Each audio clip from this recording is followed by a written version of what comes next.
We're here at HIMSS 2017 with Steve Lieber, President and CEO of HIMSS. Welcome. Thank you. It's a pleasure to be here. Great. So you've been working at HIMSS for 17 years, running the organization. And I just want to hear, it's near the end of HIMSS 2017. What are your emotions? What's your feeling right now? They are mixed, in all honesty, especially right now, because this is such a dynamic week. There's so much excitement that goes on here. You get enthused about the work that you do, the opportunities that you have for the future and such, and then you have to stop and think, well, wait a minute, I'm not going to be here next year, at least in this role. I mean, I'll be here for a couple of days next year. That's when HIMSS will do its more formal recognition and goodbyes and that sort of thing. We're trying to do this year kind of business as usual sort of thing. But it's certainly a time of mixed emotions, but it's a time where I'm ready for a change. I'm ready for the organization to have a change. You have a leader for a long period of time, and you find things that work. You get a rhythm and that sort of thing, but it's exactly that. It's a rhythm. And it's time for the organization to have a little different rhythm, to have some viewpoints and some thoughts about the future that I'd never have. And so I'm very excited about what is on the plans for the coming 10 months in terms of looking at different people, having conversations about different directions, in addition to those that we've been going on. Future's not going to be HIMSS has been going this way and now it's going that way. But it is an exciting time, but certainly one with mixed emotions. Interesting. So I'm sure you won't tell us who the next candidates are, but could you maybe give us an idea? I mean, certainly if you want to share who, but give us an idea of what you're looking for and what the board's looking for and kind of your replacement. Yeah, quite honestly, it's too early because we actually just met with the search firm yesterday and received their first set of what I'll call idea names.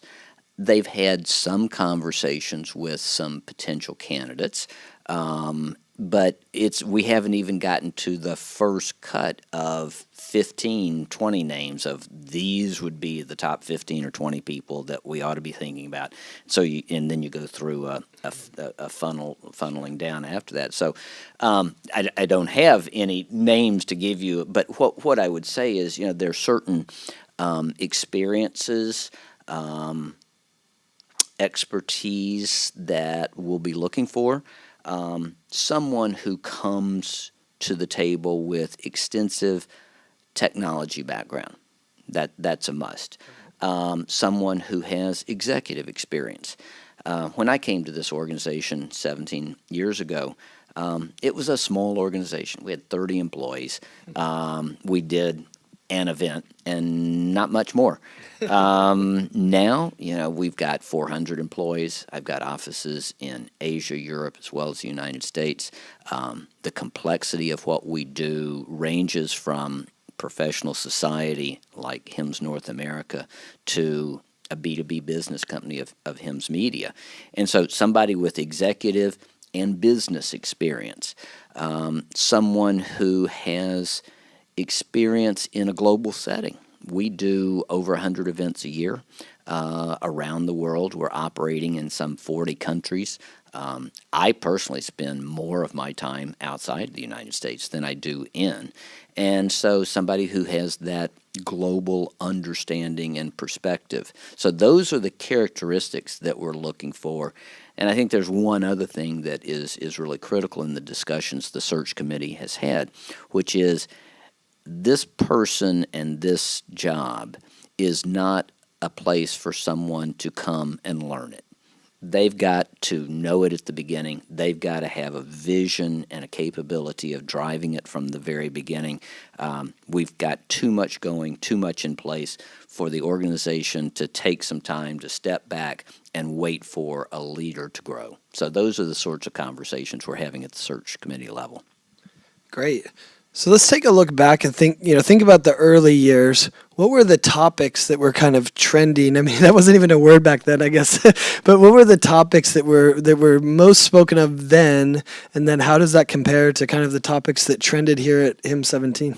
Oh, things that we're talking about now weren't even, people didn't even know the words. As a matter of fact, I can remember, and this probably was about 2003, because I'm trying to remember the person. I remember who the person was, and I just don't remember for certain what year he was chair of the board. We couldn't pronounce interoperability. It isn't a word that rolled off your tongue easily, and people were pronouncing each syllable distinctly to get it all out. And so that's, I think, a real good indication of just a sea change of what's going on. I walked into HIMSS. My first day was the conference in 2000. I showed up at HIMSS on actually about 2 a.m. Friday night because I had gotten postponed by a snowstorm in Chicago. The conference was in Dallas in 2000. I got there in the middle of the night, had a board meeting on Saturday, and then the conference rolls out, much like it does now. Sundays pre-conference and specialty forums, and then the conference goes on out from there. This is, if you think about and can recall, April of 2000. Well, what had happened in 98, 99, and it was, well, and Y2K was a piece of that, but it was the dot-com boom. True. All of a sudden, all these companies are being formed. .com became, the buzzword, so to speak. And then right before the HIMSS conference, the bust. Stock market and NASDAQ really starts dropping like a rock and that sort of thing. But it was so late that we all knew that the bust was occurring, but on the HIMSS floor, everything was .com. Everything, it was, I mean, that's just simply what everybody had geared up. Nobody really knew what .com meant in healthcare, but we were .com. And surreal, oh yeah, and then it was kind of like, the marketing people, I'm sure, were scrambling. It's like, okay, how is this really going to work? And we really didn't know in April of 2000 how bad the technology stocks and the technology companies were going to get hit, but you saw that. So that's what the environment was like back then. We really weren't talking, certainly in 2000, we were not talking about interoperability at all. The conversation then was how far behind healthcare was in just general technology adoption. And then, as I say, interoperability entered into the lexicon in about 2002, 3, 4. And then, as stages of adoption were achieved from a very, very basic fundamental level, moving on up the food chain, so to speak, things have become more specialized, more comprehensive, more oriented towards clinical problem solving and that sort of thing, so that where we are today, we're dealing with, as we saw in the presentation on Monday, cognitive technologies. Certainly not a pairing of words that we used in 2000. And so artificial intelligence, precision medicine, those sorts of things. We really have, in my career here at HIMSS, gone from what I would describe as a world of very basic early stage technologies to a very sophisticated level of highly specialized technologies. And I think that kind of describes the difference over the time. So as you look at that evolution, and I mean, obviously massive differences, what are you most proud of that HIMSS has accomplished, and maybe are there some pivotal stories where you're like, yeah, this changed our trajectory and helped us create this phenomenal conference? Yeah, there are a couple of them, some that are internal and some that are external. An internal change that occurred in the organization in about the 2004 time period, 3, 4, somewhere along in there. We had a strategic conversation with the board between governance and management about who are we and what are we trying to do. Up until then, the focus of HIMSS was around the professional, We are here as the professional society of these individuals to help them grow in their profession, help them do their jobs better. We use that line a lot. Help professionals do their jobs better. And then we started talking about, well, is there another reason why we're doing this? And maybe it has to do with what healthcare is trying to accomplish versus what is happening with any individual. And we changed the mission of the organization and have used a variant of the line Better Health Through Information Technology ever since then. We've tweaked the words a little bit here and there. But we changed the organization to be focused on the mission of what IT can do for healthcare. That was a very liberating decision in terms of what we do and how we do it. And so from an internal standpoint, sort of in a sense, changing the focus of the organization. Members are still very important to the organization. They form absolutely the foundation and the cornerstone of the organization. But now our focus is on our message reaching as broad of an audience as we can, whether they're members or not. So we don't focus on what services do we provide to members. We talk about how we're trying to impact the world in terms of better health, better patient outcomes. And so that's an internal change that had a significant impact on the organization. Externally, in terms of things that I can point to, a couple of things, and I'm going to use one U.S.-based, one outside the U.S. Our engagement with the incoming Obama administration and in the early days of that administration in helping to equip the administration as well as congressional leaders with knowledge about what technology could do and why it was a good idea to invest in information technology in healthcare and how that would help to provide a significant reinvestment back into America. We played some part in helping get to that point where the commitment of significant financial resources by the federal government in priming the pump for IT adoption and the adoption of electronic medical records was incorporated into the Recovery and Reinvestment Act. And that totally transformed the trajectory of American healthcare from a technology standpoint. And so I feel good about the role we played there. Another example is what I've seen that we've been able to do in Turkey. Turkey is a country that I'm sure a lot of Americans don't really know except through, especially today, news reports around the fighting in Syria, the refugees related to that, and all. Turkey, though, is really a country that has a very strong commitment to development, to education, and progress. And so about 3-4 years ago now, I think we may be entering our 4th year with them, they came to us and said, we want you guys to help us move the Turkish healthcare community, much like you helped drive the change in the American healthcare community. So they took our EMR adoption model, which has become a global standard for IT adoption, and they said, we want you to assess every hospital in Turkey in terms of their capability and then run conferences to help educate our folks in terms of how to move up that scale.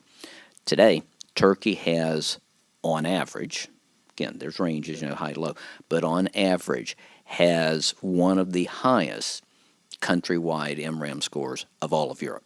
And if we stop to think about the countries we're talking about here who are falling at or below the level of MRAM sophistication as compared to Turkey, to me, that's a meaningful point of impact I was able to have, and I really treasure the relationships I've developed in Turkey. They were here with a pavilion. First time that they've come to the U.S. conference, and the Deputy Secretary from the Ministry of Health was here leading that delegation, and they're very excited about what they saw here and what they're going to take back. That's great. So any places where you think maybe HIMSS has fallen a little short, or not necessarily a regret, but maybe an area you wish you would have had more impact? It's a direction we've been a little slow to follow, and it's because the bigger systems, the foundational electronic medical records and other major systems are so large and so consuming. A lot of our time and effort has been focused on those big systems, and we run the risk of being a little late to the party around new technologies and innovation, things that are not the Epics and the Cerners and the Allscripts and the InterSystems, the enterprise level. And so we're working on, while continuing to provide a tremendous amount of focus and effort in those others, looking at those new technologies, those new directions, those very specific applications that very much are the future of where healthcare technology is, starting to work in that area. And I think we could have been a little faster there. Interesting. So in one of the keynotes that you helped moderate and ask the questions, you offered the advice of flexibility. Any other pieces of advice for health IT professionals? Listen. I mean, that's key. That if you start talking too soon, one, you're going to miss the question, or two, you're going to misunderstand the question. And so it really is important to be patient, sit back, listen, and then that point of flexibility. First idea I have may not be my best one, but what you say, how you respond, ideas you have may allow us to get to a different place than where I started out in my mind, and it'll be a better place. Excellent. Final question. Do you feel proud of what you've accomplished? I mean, it's a pretty extraordinary organization. Do you feel some pride in it? I was going to say, give me a chance here to be modest. You couldn't have accomplished it. In all seriousness, it does take a team. No, I do. I'm proud of what I've been able to do. I feel like I've made a difference. I've worked in the not-for-profit sector my entire life. Never worked a day in a for-profit company. I've always been mission-focused, and I've been able to do that in spades here, and I do. I feel good about it. I feel good about what I've contributed to American and global society, and I say to my kids, I hope someday you have the opportunity to work in an environment like I have, where I truly do. I get up every day looking forward to go to work. That's great. On my way over to this interview, I saw one of the former HIMSS board members that said I was going to interview you, and he said, make sure you talk to him about what he did, because I was on the board when it really shifted gears, and he said a lot of the initiatives that make HIMSS what it is today wouldn't have been possible without Steve's leadership and Steve kind of pushing us forward to a new level. So thanks for your efforts, and thank you for your generous time here. Thanks, everyone, for watching. You can find this interview and all other healthcare IT content at healthcarescene.com. Thanks, Steve. Thank you. My pleasure.